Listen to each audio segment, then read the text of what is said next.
qu'il faut rajouter, c'est que, étant donné qu'évidemment le but du jeu, c'est pas d'avoir une borne par voiture hein, sur le parking, pour des raisons de Mhm. puissance, des raisons de budget. Enfin, ce qu'on a fait aussi, c'est qu'on a incité les collaborateurs à avoir des wallbox à la maison. Oui, Quand j'ai incité, en fait, c'est qu'on a mis, nous, on paye une partie de la wallbox. Et en plus, grâce au logiciel de supervision qu'on a élaboré, qu'on a mis en place chez nous, je pense que Anne va vous le montrer, on paye la recharge. Toutes les bornes sont connectées, donc elles sont connectées d'accord. par Wi-Fi ou par câble, etc., etc.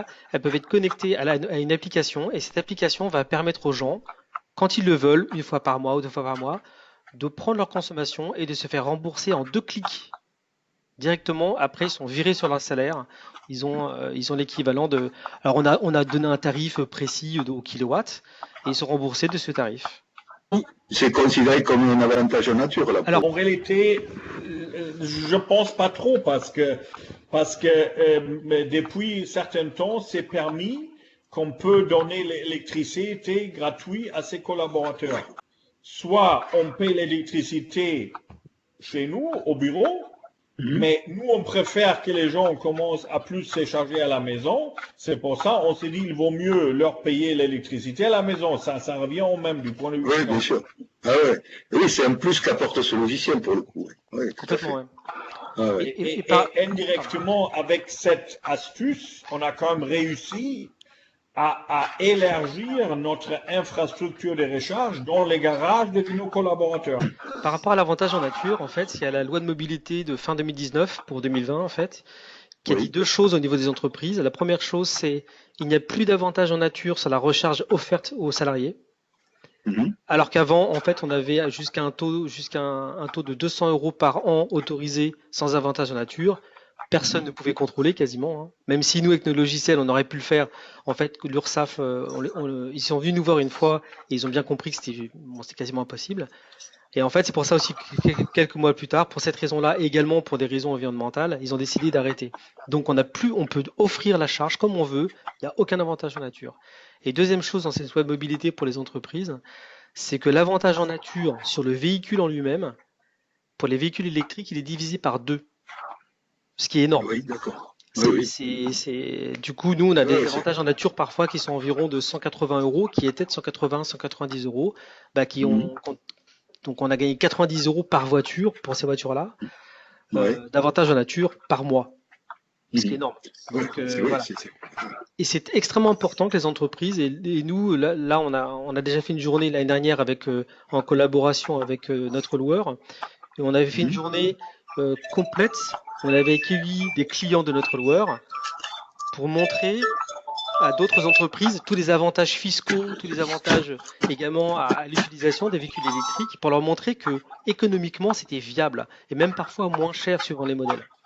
Même pour des kilométrages classiques de 15 000 km par an, hein. Mhm.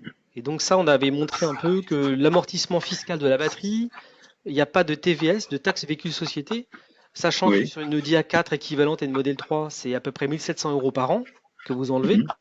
Mhm. Donc pas de TVTS, pas de taxe en fait sur le carburant quand il est offert au niveau de l'avantage en nature. Si vous cumulez Mhm. tout ça avec l'amortissement de la batterie, on s'est rendu compte que nos Audi A4 sur 4 ans coûtait plus cher qu'une Model 3, qui était un peu plus cher au départ à Ouais. l'achat, mais qui revenait Mhm. beaucoup moins cher à l'usage total. Ouais. Et les Oui, puis entreprises, quand on leur a montré il y a- ça, ils ne connaissaient. En fait, c'est une méconnaissance. Avant tout, pour l'instant, le Mhm. problème qu'il y a, et c'est pour ça que c'est important ce que vous faites, c'est important ce qu'on fait aussi, c'est qu'il y a un manque d'information réelle, véritable, la vraie information. On Oui, cache les oui. choses aux gens, on leur dit pas. Tout à fait. Et puis, il y a aussi l'amortissement du véhicule qui est pour le véhicule électrique et qui est passé à 30 000 euros aussi, quoi. Donc ça Oui, aussi, oui, c'est important. absolument. C'est Ouais. ce qui nous permet également d'amortir la batterie qui vaut dans les 20-25 000 environ sur les modèles 3 par exemple. Ouais, ouais, tout à fait. Mm. Le fait d'en parler avec vos fournisseurs, vos clients, ça c'est un plus aussi, quoi, parce que c'est l'aspect aussi de diffusion par l'exemple, quoi, que vous faites. Et Et c'est pour ça, ça que voilà, c'est pour ça qu'on est ouvert à la discussion, de discuter avec vous, parce que nous, on a vraiment une volonté de propager la bonne parole. Enfin, oui, on y croit vraiment. On croit vraiment oui. que, en tant qu'entreprise comme en tant que particulier, Dans les rôles qu'on peut avoir à jouer par rapport à l'environnement et notre impact direct, le transport est très négligé par beaucoup de monde. Beaucoup de monde. Et en tant qu'entreprise, Oui, c'est aussi oui. une responsabilité. Anno Klossmeyer, qui est directeur de la société, il a cette responsabilité également environnementale via le plan RSE, etc., etc. On est ISO 14001 et mine de rien, c'est un des plus gros impacts qu'on peut avoir au niveau CO2 et pas que, parce qu'on parle que du CO2, mais au niveau de l'être humain aussi par rapport aux particules, etc., etc. Globalement, c'est une responsabilité de chaque entreprise et de chaque entrepreneur. Ah, ouais, oui. Ouais, c'est sûr, vous évoquez le RSE, la responsabilité sociale et environnementale.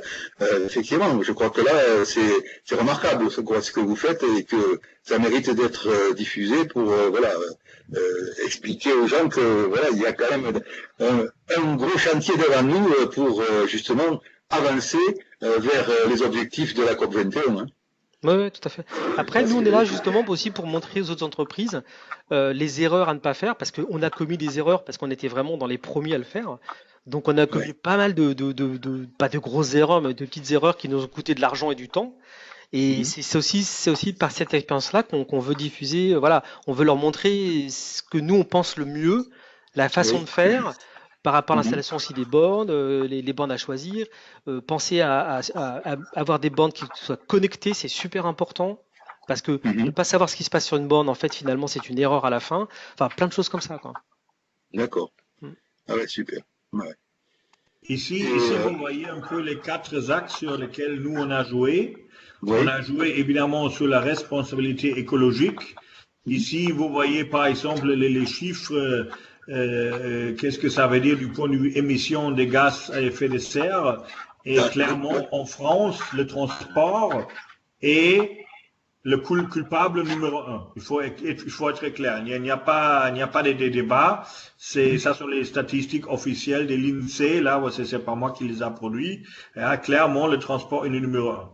Néanmoins, on a également analysé les parties économiques. Benoît vient de le dire correctement. On a comparé plusieurs modèles thermiques avec des électriques. Souvent, les électriques sont plus chers à l'achat, mais ils sont plus économiques si on voit toute la totalité des vies, c'est-à-dire ce que nous on appelle Total Cost of Ownership, TCO, on devient moins cher que des voitures comparables. Nous avons également joué sur autres critères. C'est un peu la place plaisir et performance. Je ne sais pas si vous avez lu dans les journaux, les dernières e de Monte Carlo, c'est nous, SRP Labs, qui les avons gagnés contre les pilotes professionnels de M. Tavares d'ailleurs. Ouais, ils avaient mis 3 ou 4 DS3 qui n'étaient pas encore sortis commercialisés. Ils les avaient Oui. mis dans le rallye, ils avaient mis des moyens colossaux. Mhm. Ils ont même été suspectés de certains trucs parce qu'ils mettaient des trucs, enfin, ils étaient souvent sur les voitures. Les commissaires ont trouvé ça un peu suspect. Et voilà, un de nos collaborateurs qui a été pilote sur Tesla, enfin pilote amateur lui, Mhm. il a gagné le rallye, ils étaient verts. Hein.